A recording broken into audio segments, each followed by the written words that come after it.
You think this wedding is a beginning? It's the end.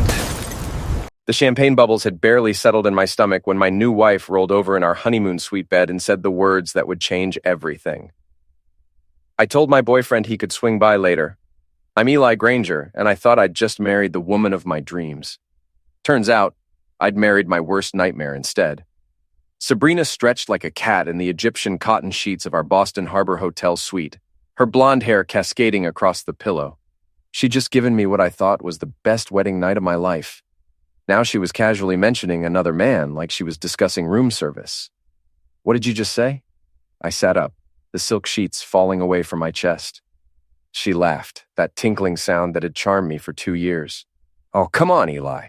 You didn't think I was going to give up Chase just because we got married, did you? Chase Banner, the personal trainer at her gym. The guy who looked like he'd stepped off the cover of Men's Health magazine, while I looked like I'd stepped off the cover of IT Weekly. I'd suspected something was going on between them, but I'd pushed those thoughts away. Sabrina had assured me they were just friends. You're joking. My voice came out flat, emotionless. It's a defense mechanism I'd developed growing up in South Boston. When things got bad, I went cold. I'm not joking at all. She sat up, completely without clothes, completely shameless. Look, honey, you're sweet, and you're stable, and you're going to give me the life I want. But Chase gives me something else entirely. I stared at her. This woman I'd just promised to love and cherish until death do us part. Her green eyes held no shame, no guilt, no remorse, just casual entitlement, like she was explaining why she preferred vanilla over chocolate.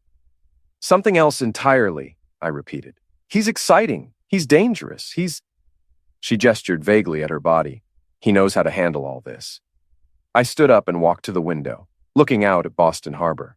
The city lights reflected off the dark water like scattered diamonds. Behind me, I could hear Sabrina moving around, probably checking her phone. So what am I exactly? I asked without turning around. You're my husband. You're the father of my future children. You're my security. Her voice was matter-of-fact, like she was reading from a grocery list. Chase is my fun. I turned around. She was indeed checking her phone, typing rapidly with her manicured fingers. Are you texting him right now? I'm telling him to wait until tomorrow. I don't want to overwhelm you on our first night as husband and wife. She looked up at me with a smile that probably cost her father $10,000 in orthodontics. I'm being considerate. That's when something inside me snapped, not into rage. I'd learned long ago that rage was a luxury I couldn't afford. It snapped into something much more dangerous, cold, calculating fury. I walked over to the hotel phone and dialed the concierge. Yes, Mr. Granger, how can I help you? I need you to pack my wife's belongings and have them moved to storage. She'll be checking out tonight. Eli, what are you doing? Sabrina's voice had lost its casual tone. Certainly, sir. Will there be anything else? Yes. Cancel our couple's massage tomorrow. And the dinner reservations.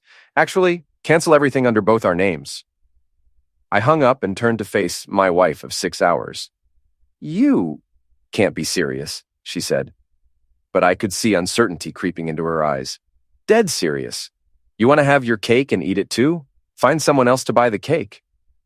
I pulled on my clothes while she sat there, without clothes and suddenly vulnerable, clutching the sheet to her chest. Eli, I was just being honest with you. Isn't that what you want in a marriage? Honesty? Honesty would have been telling me this before I spent $30,000 on a wedding. I grabbed my wallet and keys from the nightstand. This is just cruelty with better timing. Where are you going? Home, to our house, which, if you check the deed, is in my name only. I paused at the door. Your boyfriend can pick you up. I'm sure he knows how to handle this situation, too. I left her there, without clothes and shocked in our honeymoon suite, and drove home through the empty streets of Boston. It was 3 a.m, and the city was quiet except for the occasional drunk stumbling out of a bar or the distant wail of a siren. Our house, my house, sat in Newton, a suburb where new money tried to look like old money and mostly succeeded. I'd bought it as a surprise for Sabrina, stretching my finances from my small IT security firm to afford something that would impress her friends. Now, sitting in my driveway, looking at the dark windows, I realized I'd been playing a game where only one person knew the rules. But that was about to change. I went inside and straight to my home office in the converted attic. If there's one thing you learn in IT security, it's that everyone leaves a digital trail. Everyone has secrets, and everyone makes mistakes. I fired up my computer and started digging. Sabrina thought she was smart, but she'd made one crucial error. She'd given me access to all her accounts when we moved in together. For emergencies, she'd said, in case something happens to me. Something was about to happen to her, all right. I started with her iCloud account. Photos, messages, emails, everything synced across all her devices. What I found made my wedding night revelation look like a gentle confession. Hundreds of explicit messages between her and Chase going back 8 months, photos that would make an adult film star blush, videos that left nothing to the imagination, and worst of all, conversations about me. "He's so pathetic," she'd written to Chase just last week. "But he's buying me a house and he'll give me beautiful babies. You can give me everything else." "What if he finds out?" Chase had replied.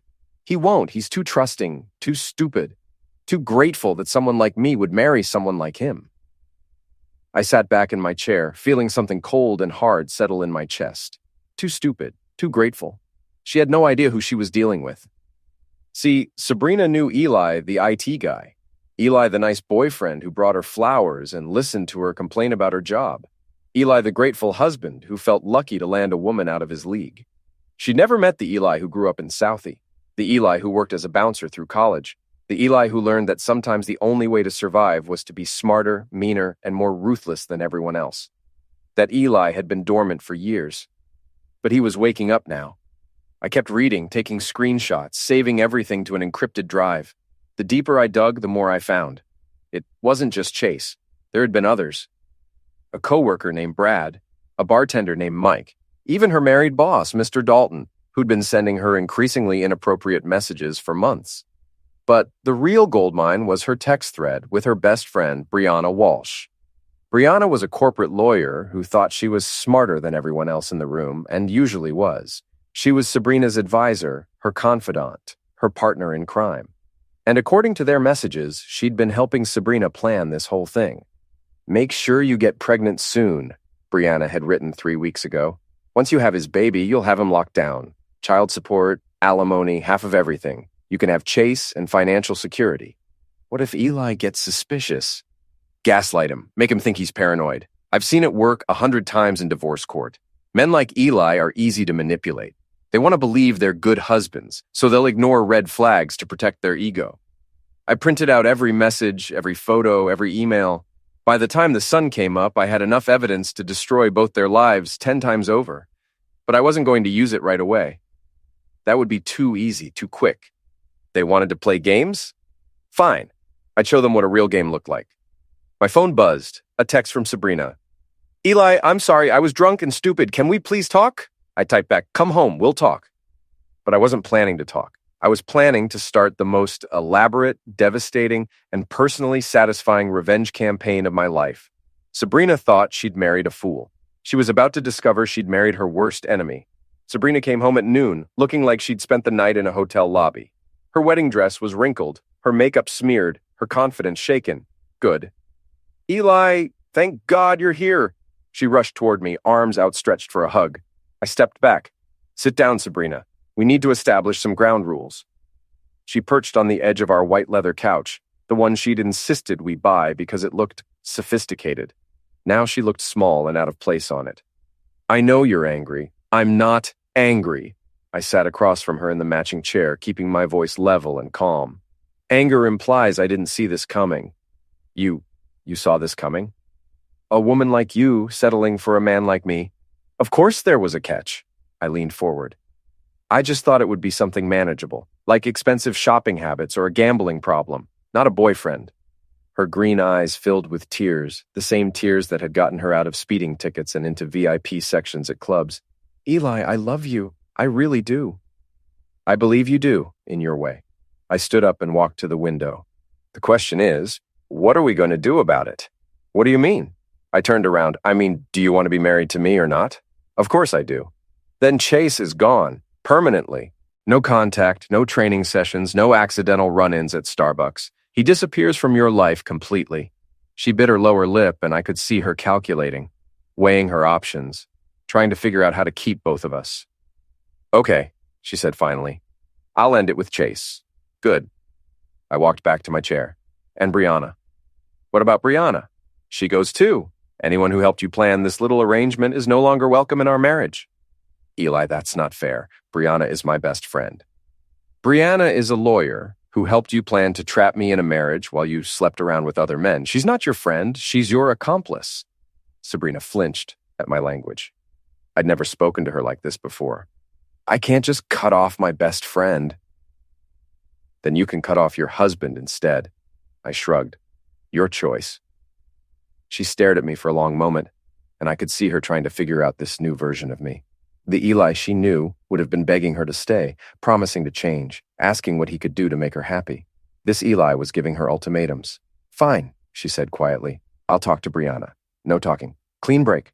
Block her number, unfriend her on social media, return anything she's ever given you. Eli, those are the terms, Sabrina. Take them or leave them. She nodded slowly. Okay, I'll do it. Good. Now, I have to go to work. I've got a client meeting this afternoon. I grabbed my keys from the side table. When I get home tonight, I want to see proof that you've cut contact with both of them. I left her sitting on the couch, looking confused and defeated, but I wasn't going to work.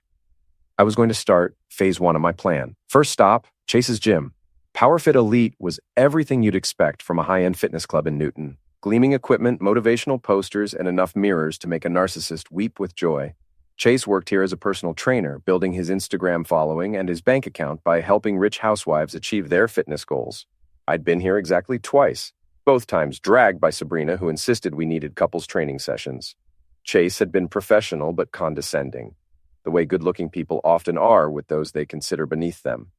Today, I wasn't here as Sabrina's husband. I was here as a potential client. Can I help you? The receptionist, a 20-something blonde who probably moonlighted as a fitness influencer, looked up from her phone. I'd like to speak with Chase Banner about personal training. Sure, let me get him for you. Chase appeared a few minutes later, looking exactly like he did in his Instagram photos, 6'2", perfectly sculpted, with the kind of tan that comes from expensive salon treatments rather than actual outdoor work. Hey there, I'm Chase. Looking to start a fitness journey? He didn't recognize me. That was perfect. That's right.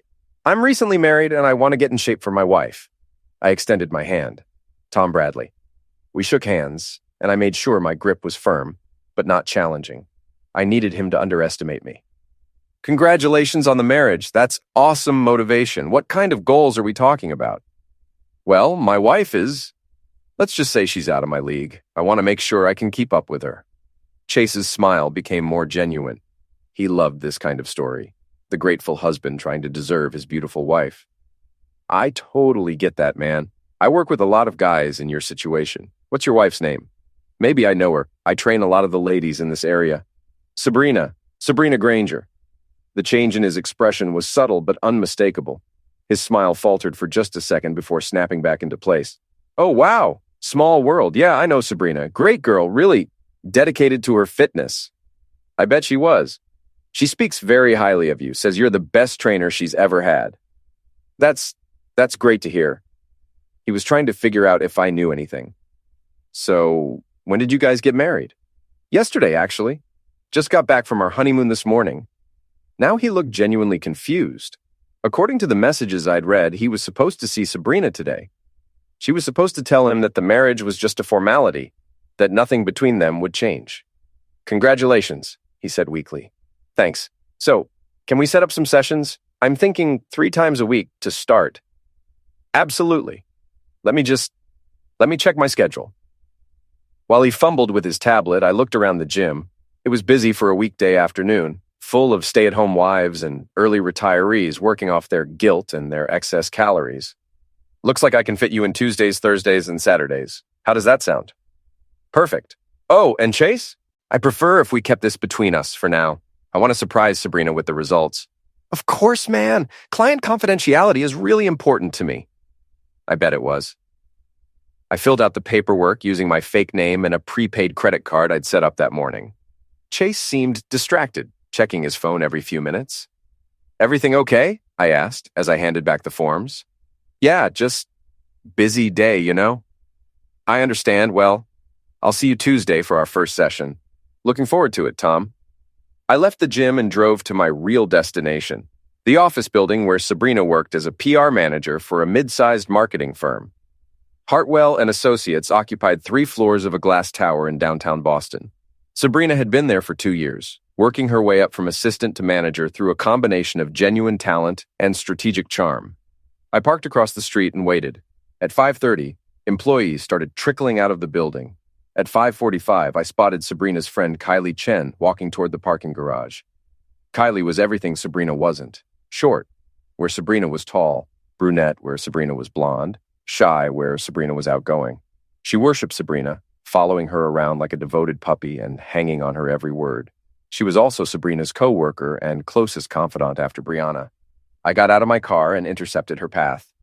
"Kylie, hi, I'm Eli, Sabrina's husband." She looked surprised. "Oh, hi, congratulations on the wedding. Sabrina looked so beautiful yesterday." "Thank you. Listen, I was wondering if I could ask you something. It's about Sabrina's birthday next month." "Of course. What do you need?" "I want to throw her a surprise party, but I need to know who to invite. Could you help me make a list of her closest friends?" Kylie's face lit up. She loved being included in plans, especially secret ones. "That's so sweet." "Okay, well, there's definitely Brianna. She's Sabrina's best friend from college. And me, obviously. And Jessica from our yoga class. Oh, and Chase from her gym. They're really close." "Chase, right. How close are they exactly?" Something in my tone must have alerted her because she suddenly looked uncomfortable. They're friends. Good friends." "I see. Well, I appreciate your help. Can I get your number so I can coordinate with you as we get closer to the date?" She gave me her number, and I could see her mind working, probably wondering if she'd said something wrong by mentioning Chase. "Kylie, can I ask you to keep this between us? I really want it to be a surprise." "Of course. I won't say anything to Sabrina." "Thanks. You're a good friend to her." But as I walked back to my car, I was already planning how to use that friendship against both of them. By the time I got home, Sabrina was in the kitchen making dinner, something she rarely did. She was trying to play the role of the repentant wife, the woman who'd made a mistake and was ready to do anything to fix it. "How was your day?" she asked as I walked in. "Productive? Very productive." I sat down at the kitchen island and watched her cook. "Did you take care of what we discussed?" She nodded and showed me her phone. Chase's contact had been deleted. Brianna's number was blocked. "Good. What about social media?" She showed me her Instagram and Facebook accounts. Brianna had been unfriended and blocked on both platforms. "And Chase?" I unfollowed him, but I didn't block him. I didn't want to seem dramatic. I held out my hand. "Give me the phone." "Eli, give me the phone, Sabrina." Reluctantly, she handed it over. I went to Chase's Instagram profile and blocked him, then did the same on Facebook and Snapchat. There. Now, it's done properly. I handed the phone back and watched her face. She was angry, but trying to hide it. She wasn't used to being controlled, wasn't used to someone else making decisions for her. "I made your favorite," she said, gesturing to the stove. "Chicken parmesan." "That's nice. I'm not hungry, though. I think I'll work in my office for a while." I left her standing in the kitchen with her peace offering and went upstairs to plan phase 2. Tomorrow, I'd start my training sessions with Chase. I'd become his client, his confidant, his friend. And then, when he trusted me completely, I'd destroy him. But first, I had some more digging to do. I opened my laptop and started researching Brianna Walsh. If Sabrina thought cutting contact with her was enough, she was about to learn how wrong she could be. Because I wasn't just going after my wife and her lover. I was going after everyone who had helped them humiliate me. Every single one of them was going to pay. 3 days later, I was at PowerFit Elite for my first training session with Chase, wearing workout clothes that made me look exactly like what I was supposed to be. A slightly out-of-shape IT guy trying to impress his wife. Chase was in his element, demonstrating proper form with the casual arrogance of someone who'd never doubted his physical superiority. "The key is controlled movement, Tom. You want to feel the burn, but you don't want to hurt yourself." I nodded eagerly, playing the part of the grateful student. This is exactly what I need. Sabrina's always talking about how important fitness is. At the mention of her name, Chase's jaw tightened almost imperceptibly. "Yeah, she's really dedicated. You know, it's funny, she hasn't mentioned you at all since we got married. I thought you two were close." Chase fumbled the weight he was holding, nearly dropping it on his foot. We were. She's a client, Professional relationship. Of course, though she did mention that you two sometimes grabbed coffee after her sessions. Sometimes, yeah, just to discuss her fitness goals. I bet they discussed her goals in great detail, probably while without clothes. Well, I appreciate you taking the time to work with me. I know you must have a waiting list. Actually, I had a cancellation today. Last-minute thing. I wondered if that cancellation had been Sabrina. According to the messages I'd read, she had a standing appointment every Tuesday at 2 p.m. It was now 2:15 and I was in her slot. Lucky me, I said. We worked through a basic routine, squats, bench press, some cardio. Chase was a good trainer, I had to admit. He pushed me hard enough to make progress, but not hard enough to injure me. Under different circumstances, I might have actually liked the guy, but these weren't different circumstances. So, Tom, what do you do for work? Chase asked as I struggled through a set of bicep curls. I had security. Pretty boring stuff, really. That's cool, man. Must be good money, though, right? I mean, you guys just bought that house in Newton. I paused mid-curl. He knew where we lived. Of course he did. It's decent. Sabrina's job helps, too. She's doing really well at her company. Yeah, she mentioned she got promoted recently. When had she mentioned that? According to their text messages, Sabrina's promotion had happened 2 weeks ago. They'd supposedly cut off contact 4 days ago. She's very driven, I said carefully. Definitely. Very passionate about everything she does. The way he said passionate made my skin crawl. After the session, I made a show of checking my phone in the locker room. Crap, I muttered, loud enough for Chase to hear. Everything okay? Work emergency. I was supposed to pick up Sabrina from her office, but I'm going to be stuck on a call for hours. I looked at him hopefully. You wouldn't happen to be free this evening, would you? Maybe you could give her a ride home. I'd owe you big time. Chase's face went through several expressions in rapid succession. Surprise, panic, hope, and finally calculation. I don't know, man. That might be kind of weird. Please? She's stranded downtown and I feel terrible about it. You know her, she trusts you. It would really help me out. Okay, he said finally. Yeah, I can do that. You're a lifesaver. Let me text her and let her know you're coming. I sent Sabrina a message. Emergency at work. Chase is going to pick you up and drive you home. Be nice to him. He's doing us a favor. Her response came back immediately. What? How do you know Chase? I didn't reply. Instead, I drove to a coffee shop with a clear view of Sabrina's office building and waited. At 6:30, Chase's black BMW pulled up outside the building. A few minutes later, Sabrina emerged, looking confused and nervous. She got into the passenger seat, and they drove away. I followed them at a distance, staying far enough back to avoid detection. Instead of heading toward Newton and our house, Chase drove to a small park about 10 minutes away. They parked under a tree, away from the main road. I pulled into a spot behind a maintenance building where I could see them, but remain hidden.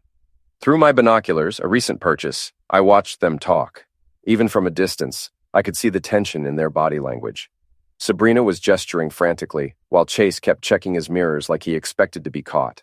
After about 20 minutes, Sabrina leaned over and kissed him. I took photos with my phone, making sure to capture their faces clearly. Then I watched as she climbed into the back seat and he followed her. The car started rocking gently. I took more photos, then put my phone away and drove home. I had everything I needed for the next phase of my plan. When Sabrina finally got home at 8:30, she looked flustered and guilty. Sorry I'm so late, she said, not meeting my eyes. Chase got stuck in traffic. No problem. How was your day? Fine. Normal, boring. She headed toward the stairs. I'm going to take a shower. Sabrina? She turned around. Your shirt is on inside out. She looked down, saw that I was right, and turned bright red. I was in a hurry this morning.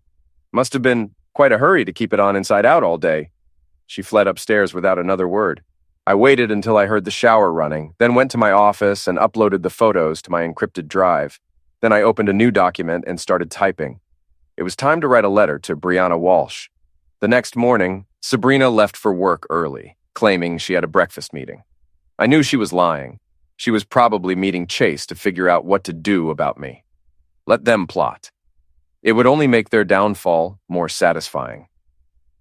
At 10 a.m., I drove to downtown Boston and the law offices of Morrison, Klein & Associates, where Brianna worked as a senior associate. The office was everything you'd expect from a prestigious law firm.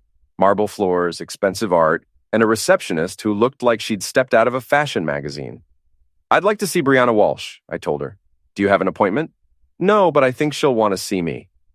Tell her it's about Sabrina Granger. 5 minutes later, Brianna appeared in the lobby.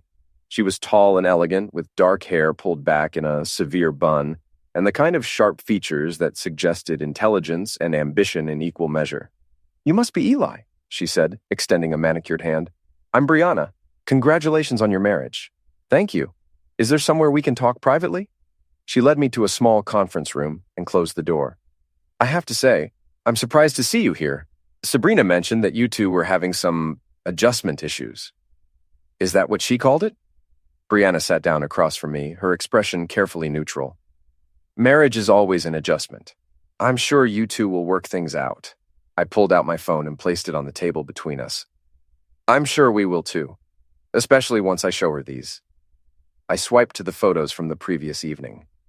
Brianna's face went pale as she recognized Chase's car, then Sabrina and Chase kissing, then the unmistakable movement that indicated what was happening in the back seat. "Where did you get these?" "I took them yesterday evening while my wife was supposedly getting a ride home from her personal trainer." Brianna stared at the photos for a long moment, then looked up at me with new respect. "What do you want?" "I want you to understand something, Brianna. I know about the text messages. I know about the advice you gave Sabrina. I know you helped her plan this whole thing. I don't know what you're talking about." I swiped to screenshots of their text conversation and placed the phone back on the table. "Make sure you get pregnant soon. Once you have his baby, you'll have him locked down. Child support, alimony, half of everything." I looked up at her. "Ring any bells?" Brianna's professional composure cracked slightly. "Those are private communications." "They were. Now they're evidence." I leaned forward. "Here's what's going to happen. You're going to call Sabrina and tell her that you can't be friends anymore. You're going to tell her that your firm has a policy against associating with people involved in messy divorces and that you can't risk your career. And if I don't, then I'll send these photos and screenshots to the partners at your firm. I'll send them to your clients. I'll send them to the Massachusetts Bar Association along with a complaint about your ethics." I smiled coldly. "How do you think they'll react when they discover that one of their senior associates has been helping someone commit adultery and plan fraudulent marriage schemes?" Brianna was quiet for a long moment, weighing her options. "You're bluffing." "Try me." She stared at me, and I could see her lawyer's mind working, calculating odds and assessing risks. "Fine," she said finally. "I'll call her." "Good. And Brianna, if you warn her about any of this, if you give her any hint about what I know or what I'm planning, I'll destroy your career so thoroughly that you'll be lucky to get a job as a paralegal in Topeka." I stood up and headed for the door. "You know," Brianna said behind me, "I underestimated you. Everyone does. That's their first mistake." I left her sitting in the conference room and drove home, feeling better than I had in days. When Sabrina got home that evening, she was crying. "Brianna won't talk to me," she sobbed. "She says her firm has a policy about associating with people going through relationship problems. She says she can't risk her career." "I'm sorry, honey. That must be hard." "I don't understand it. We've been friends for 10 years. How can she just cut me off like that?" I put my arm around her, playing the supportive husband. "Maybe she's just scared. Lawyers can be paranoid about their reputations. But I'm not going through relationship problems. We're fine now, aren't we?" She looked up at me with those green eyes, and for a moment I almost felt sorry for her. She had no idea what was coming. "We're fine," I lied. But we weren't fine. We were just getting started. 2 weeks into my training sessions with Chase, I'd learned several important things about my wife's lover. He was vain, insecure, and surprisingly easy to manipulate. He was also getting increasingly paranoid about his secret relationship with Sabrina. "You seem distracted today," I said as we finished up a set of deadlifts. Chase wiped sweat from his forehead and glanced around the gym nervously. "Just a lot on my mind, you know. Want to talk about it? Sometimes it helps to get things off your chest." He looked at me for a long moment, and I could see him weighing whether to trust me. I'd spent 2 weeks building rapport with him, playing the role of the grateful student and sympathetic friend. "It's complicated, man. Try me. I'm good with complicated." Chase glanced around again, then lowered his voice. "There's this woman. We were involved. But she got married recently, and now everything's messed up." I nodded sympathetically. "That does sound complicated. Are you still seeing her? We're trying to stay away from each other, but it's hard, really hard. I bet it must be torture seeing her with someone else. The worst part is, Her husband seems like a decent guy. I actually know him a little bit. He's one of my clients. I raised my eyebrows in mock surprise. No kidding? Small world. Yeah, and he has no idea what's going on. He talks about his wife all the time, about how much he loves her, how lucky he is to have her. Chase shook his head. It makes me feel like a complete piece of crap, but not enough to stop seeing her. Chase looked at me sharply, and I realized I'd pushed too hard. I said quickly, it must be really difficult to walk away from someone you have feelings for. It is, but we're trying to do the right thing. Are you, though? The question hung in the air between us. Chase's face went through several expressions before settling on defensive anger. What's that supposed to mean? Nothing. I've been married before, Chase. My first wife cheated on me. And the thing that hurt most wasn't the betrayal, it was the lying. The way she and her lover convinced themselves they were good people who just couldn't help themselves. This was completely untrue. I'd never been married before Sabrina, but Chase didn't know that. We're not lying to ourselves. No? Then what would you call sneaking around behind her husband's back? What would you call meeting in parking lots and sleeping together in the back seat of your car? Chase went white. How did I what? Nothing. I don't know what you're talking about. But it was too late. The look on his face had confirmed everything. Relax, Chase. I'm not judging you. Like I said, I've been on the other side of the situation. I think we should end today's session early. Sure. But first, I want to show you something. I pulled out my phone and opened the photo gallery. Chase's face went from white to gray as he saw the pictures from the park. Jesus Christ. Nice shots, right? I've gotten pretty good at surveillance photography lately. Chase looked around frantically, as if expecting security guards to appear. What do you want? I want you to understand something, Chase. I know who you are. I know what you've been doing with my wife, and I know exactly how this is going to end. Your wife? Sabrina Granger, ring a bell? Chase sat down heavily on a nearby bench, his face buried in his hands. Oh God, oh no, you're Eli. Nice to finally meet the real you, Chase. Look, man, I never meant for this to happen. It just happened. For 8 months? It just happened for 8 months? She told me you guys were having problems. She said the marriage was just for show, that you were more like roommates than husband and wife. And you believed her? I wanted to believe her. I sat down next to him on the bench, close enough that no one else could hear our conversation. Here's what's going to happen, Chase. You're going to stop seeing my wife completely. No more training sessions, no more coffee dates, no more sleeping together in parking lots. Okay. Yes, absolutely. And you're going to help me teach her a lesson she'll never forget. Chase looked up at me, confused and terrified. What kind of lesson?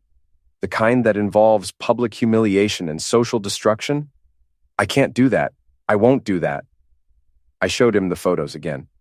You don't really have a choice. You can't make me. Actually, I can. See, I've done some research on you, Chase. Did you know that PowerFit Elite has a strict policy against trainers having intimate relationships with clients? It's right there in your employment contract. Chase's face went pale again. And did you know that 3 of your other female clients have filed complaints with management about inappropriate behavior?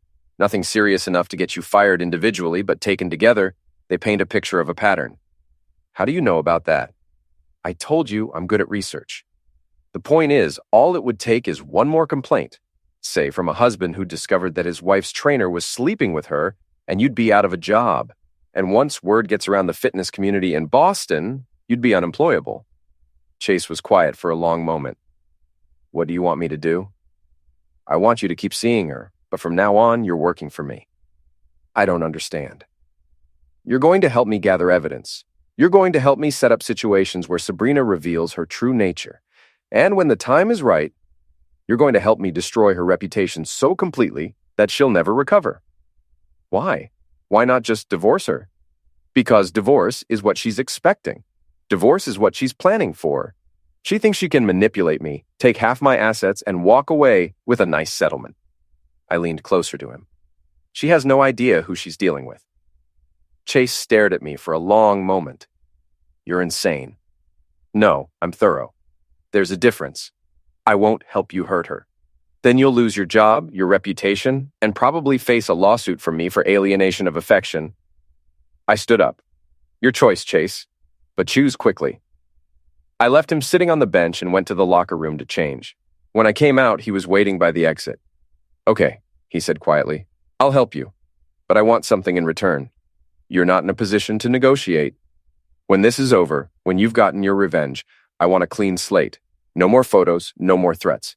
I disappear from both your lives and you let me start over somewhere else. I considered this. It was actually a reasonable request. Deal. But if you betray me, if you warn her about what's coming, the deal is off and I destroy you along with her. Understood. We shook hands and I could see the defeat in his eyes. He'd gone from predator to prey in the span of a single conversation. Good. Now here's what we're going to do first. That evening, Sabrina was unusually affectionate. She cooked dinner again, wore a dress that showed off her figure, and kept touching me throughout the meal. You seem happy? She said as we cleaned up the dishes. I am happy. Work is going well. I'm getting in shape. And I have a beautiful wife who's finally acting like she wants to be married to me. She smiled, but I could see the guilt behind her eyes. Eli, about what happened on our wedding night. What about it? I was drunk and scared and stupid. I never should have said those things. You were being honest. I appreciate honesty. But it wasn't really honest. I mean, yes, I had feelings for Chase, but they weren't real feelings. They were just excitement, novelty, you know? I nodded as if I understood.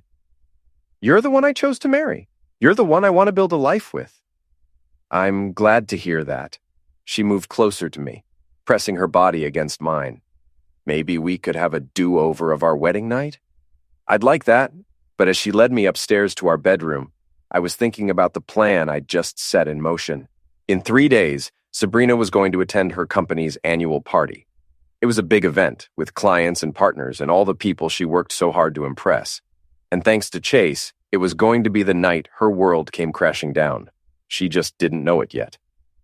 The night of Hartwell and Associates' annual party, Sabrina spent 2 hours getting ready. She'd bought a new dress for the occasion, a sleek black number that cost more than most people's rent, and had her hair and makeup done professionally. How do I look? She asked, twirling in front of our bedroom mirror. Stunning, I said, and I meant it. She looked like a woman who had everything. Beauty, success, a loving husband, and a bright future. Too bad it was all about to disappear. I wish you could come with me, she said, adjusting her earrings. Company parties are boring. Besides, someone should stay home in case the security system acts up. This was a lie. I'd be leaving the house 30 minutes after she did, but she didn't need to know that. I probably won't be home until late. You know how these things go. Take your time. Have fun. She kissed me goodbye, and I watched from the window as her Uber pulled away. Then I went to my office and opened my laptop. Over the past 3 weeks, Chase and I had been busy. He'd been documenting every interaction with Sabrina, recording their conversations, and gathering evidence of their continued affair. More importantly, he'd been helping me orchestrate tonight's grand finale. I opened the presentation I'd been working on and made a few final adjustments. Then I loaded it onto a flash drive and headed out. The party was being held at the Four Seasons in a ballroom that overlooked Boston Harbor. I'd been there once before for a client event, so I knew the layout. More importantly, I knew that all the AV equipment was controlled from a central booth at the back of the room. I arrived an hour after the party started, when everyone would be relaxed and distracted by alcohol and conversation. I was dressed as a hotel technician, complete with a uniform I'd ordered online and a fake ID badge. The security guard at the service entrance barely glanced at me. AV problems in the ballroom, I told him. Someone called about the microphone cutting out. He waved me through without a second look. I made my way to the AV booth, where a bored-looking technician was monitoring the sound levels. Hey, I said. I'm here about the microphone issue. What microphone issue? Someone from the party called the front desk, said the wireless mic keeps cutting out during speeches. The technician frowned and checked his equipment. Everything looks fine from here. Maybe it's an intermittent problem. Mind if I take a look? He shrugged and stepped aside. I pretended to examine the equipment while palming the flash drive. You know what? I think the problem might be interference from the hotel's Wi-Fi. Let me just update the firmware on the presentation system. I plugged in the flash drive and quickly uploaded my files, replacing the company's standard presentation template with my own creation. There we go. That should fix it. Thanks, man. I left the booth and made my way to the ballroom's main entrance. Through the glass doors, I could see the party in full swing. Sabrina was near the bar, laughing with a group of colleagues, looking radiant and confident. Enjoy it while it lasts, I thought. I found a seat in the hotel lobby where I could see the ballroom entrance and settled in to wait. At 9:30, the speeches began. I could see people gathering around a small stage where Sabrina's boss, Mr. Dalton, was introducing the company's achievements for the year. At 9:45, it was time for the annual slideshow, a tradition where the company showed photos from the past year's events, client meetings, and employee milestones. This was the moment I'd been waiting for. I pulled out my phone and opened the app I'd installed to control the presentation system remotely. Then I pressed play. The first few slides were normal office parties, team meetings, client presentations. Then, gradually, the content began to change. First came the screenshots of text messages between Sabrina and Chase, blown up large enough for everyone in the room to read clearly. Can't wait to feel you inside me again. Your husband is so pathetic. Does he really think you married him for love? I'm only staying with him until I get pregnant, then I'll have everything I need. The room went quiet as people realized what they were seeing. Then came the photos, Sabrina and Chase kissing in his car, Sabrina and Chase entering a motel, Sabrina and Chase in various stages of undress. I could hear gasps and murmurs through the ballroom doors, but the best was yet to come. The final part of the presentation was a video compilation I'd put together, using footage Chase had secretly recorded on his phone. Sabrina talking about her marriage, laughing about how easy it was to manipulate me, describing in graphic detail what she and Chase did together. He actually thinks I love him, she said in one clip, giggling as she lay without clothes in Chase's bed. He bought me a house, he pays all my bills, and he's so grateful for the privilege. It's almost too easy. What if he finds out? Chase's voice asked from behind the camera. He won't. He's too stupid and too desperate. Men like Eli don't question women like me. They just feel lucky we're willing to settle for them. The video ended with a title card. Sabrina Granger, wife, mother-to-be, and professional liar. The ballroom had gone completely silent. I stood up and walked to the entrance, pushing through the doors just as Sabrina's boss was frantically trying to shut down the presentation system. Sabrina was standing frozen in the middle of the room, her face white with shock and horror. Around her, 200 of Boston's marketing professionals were staring at her with expressions ranging from disgust to pity to barely contained laughter. "Ladies and gentlemen," I said, my voice carrying clearly through the silent room, "I'd like to introduce myself. I'm Eli Granger, Sabrina's husband." All eyes turned to me. Sabrina looked like she was about to faint. "I want to thank you all for coming tonight. It's not every day a man gets to share his wife's true talents with such a distinguished audience." "Eli," Sabrina whispered, "please. Please what? Please pretend this never happened? Please go back to being your pathetic, grateful husband?" I walked toward her and the crowd parted like the Red Sea. "I don't think so." Mr. Dalton stepped forward, his face red with embarrassment and anger. "This is completely inappropriate. I'm calling security." "Go ahead. But I think your clients might be interested to know that this is the kind of person representing their brands.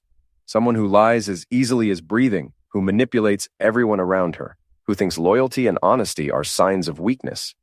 I reached Sabrina and stopped directly in front of her. She was shaking, tears streaming down her perfectly made-up face. "You thought you were so smart," I said quietly, just loud enough for the nearby guests to hear. "You thought you could play me like you played everyone else. You thought I was just another mark." "Eli, I can explain." "Explain what? How you never loved me? How you were planning to trap me with a pregnancy? How you and your boyfriend laughed about how pathetic I was?"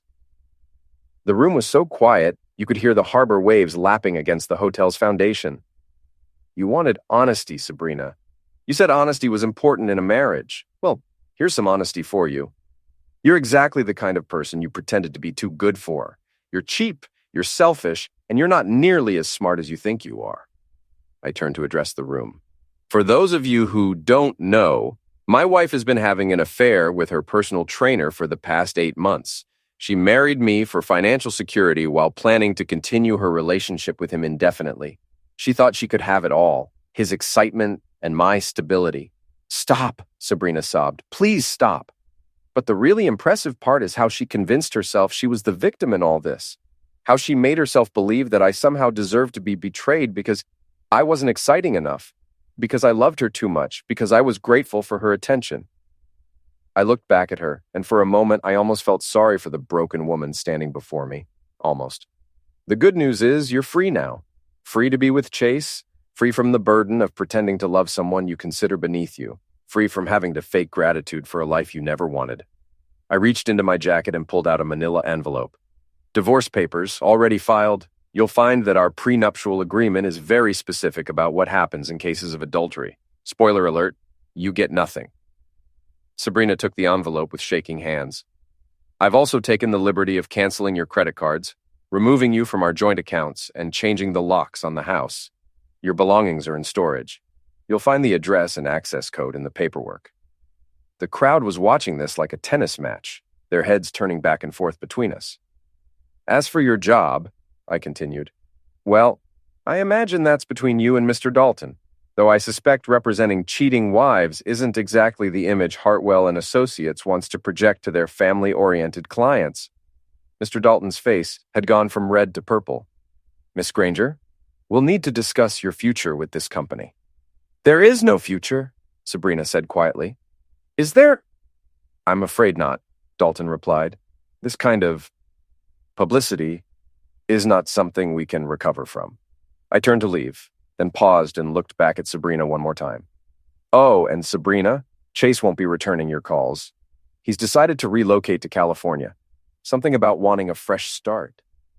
This was true. Chase had taken the money I'd offered him and disappeared 2 days ago, leaving only a note for his gym manager about a family emergency. Sabrina's legs gave out, and she collapsed into a nearby chair, sobbing uncontrollably. I walked through the silent crowd toward the exit. As I reached the door, I heard someone start to clap slowly. Then another person joined in, then another. By the time I left the ballroom, half the room was applauding. I drove home through the quiet streets of Boston, feeling something I hadn't felt in months. Satisfaction. Complete, overwhelming satisfaction. Sabrina had wanted to play games. She'd wanted to see how far she could push me, how much she could get away with, how thoroughly she could humiliate me while keeping me as her safety net. She'd found out. I pulled into my driveway and sat in the car for a moment, looking at the house I'd bought to impress her. Tomorrow, I'd put it on the market. I didn't need a house this big for just me, and besides, it held too many memories of the man I used to be. The man who was grateful just to be chosen. The man who believed that love was enough. The man who thought that being good would protect him from people who weren't. That man was gone now, replaced by someone harder, smarter, and infinitely more dangerous. I got out of the car and walked to my front door, fishing for my keys. Behind me, I could hear the distant sound of sirens, probably an ambulance heading to the Four Seasons. I wondered if Sabrina had needed medical attention. I found that I didn't particularly care. I opened my door and stepped into my house. My house now, legally and completely. In a few hours, Sabrina would probably show up, begging for forgiveness, promising to change, offering to do whatever it took to fix things. But there was nothing to fix. What we'd had was never real in the first place. It was just an elaborate con game where I'd been the only one who didn't know the rules. Now I knew the rules. And I'd won. I poured myself a glass of the expensive whiskey Sabrina had bought me for my birthday, the birthday where she'd been texting Chase throughout dinner, and raised it in a toast to the empty house. To honesty, I said aloud, and to getting exactly what you deserve. I drank the whiskey and went upstairs to pack the rest of Sabrina's belongings. I wanted them gone before morning. After all, I had a new life to start, and this time I'd be the one writing the rules.